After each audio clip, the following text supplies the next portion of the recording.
I wrote to you, Mark, this morning about the situation in Boulder. I lived there for 17 years. I'm not Jewish, but people say I'm Jewish. I was very involved in the Jewish community. I considered converting. I know people who were at that march. I'm getting teary-eyed about it. One woman I know she's safe, and I'm checking on some of the older people. And I think the thing that upset me so much was seeing, and I found these on Twitter, and I must admit I didn't verify if they were fake or not, so I don't know. But the headlines from some of our legacy media or some of the sublines, for example, CNN says a man reportedly set people on fire in Boulder, leaving multiple individuals injured. The city's police chief said as people gathered for a quote peaceful protest. What's with the quotes? Why do we need the quotes about whether that was peaceful or not?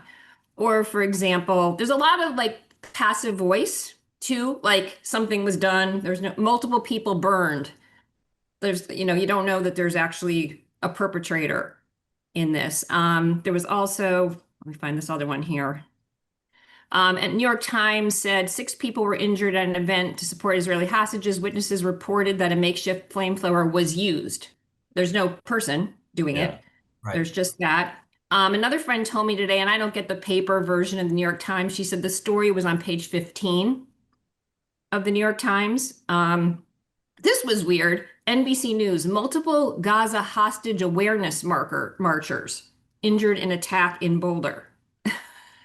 So anyway, I'm just reporting this. I don't know if there's a point at which the legacy media is going to ever realize like what they're doing and how wrong it is. I don't know. I mean, do you think there's any moment of them realizing this has been a very bad way we've been going about this, or are they going to keep doing this sort of thing when it comes to Deborah, this topic? Deborah, I'm going to take a huge risk and make the joke by saying, imagine if Jews didn't control the media, how much worse it would be. All right, Dan. Oh man. Look, I think that they don't cover it partly because it divides the Democratic Party, which is mostly a lot of their viewership, readership, depending on how you want to look at that. And this has been true of immigration. They don't want to admit that all these problems, just like they didn't want to talk about Lake and Riley and all of these other issues. They don't want to now talk about the fact that somebody, what does Trump say? The rapists, murderers, terrorists, etc. Well, if you give credence that one of them was, a terrorist, for lack of a better term, alleged terrorist, it just, you're feeding Trump. Sean. I mean, I love how you're bringing this up because this is so true. How these things, and this is why when we talk about the media, what people I don't think fully appreciate sometimes is that the narratives and how issues are cast, how stories are covered or not covered. What we just talked about with respect to Cory Booker, the idea that you can just ignore something. As you were talking, though, there was an angle. Remember those 2 individuals who were attacked last week in Washington, D.C.? One of my former colleagues, a woman named Sarah Williamson, had this great take that was fascinating. When the killings took place, the media framed it as 2 Israeli embassy workers. They weren't targeted. The killer had no idea that I assumed that they worked where they worked. They were killed outside of a Jewish center, a museum. They were targeted because of their faith. It wasn't where they worked. And yet the media wanted to frame it as though it was an Israel issue, not a faith issue. And how these stories are framed makes a difference.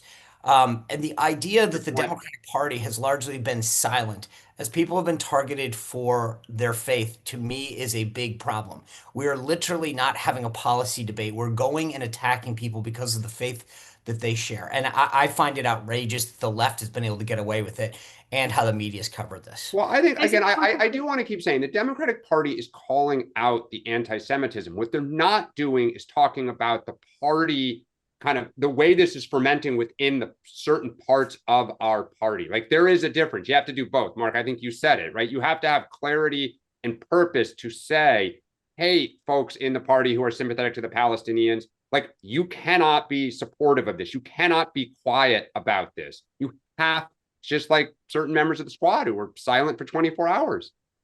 I just wanted to say too about I mean, it's the degree to which people are terrorized. I mean, it's like I get moved. I'm not scared, but I heard even John Podhoretz after the shooting in DC talking about how he was afraid to go to like Shavuot events like tonight. And I know friends, they're having to up the security at their synagogues. And I know these small children that I've taken care of all these years who are Jewish, their mom's a rabbi. And I just think about if like anyone touched a hair of their head, you know, and the people have to be scared to go to their places of worship. It just, in this country, it just seems so wrong.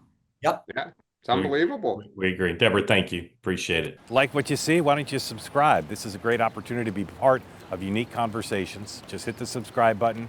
And if you want to watch our events live, go to twoway.tv.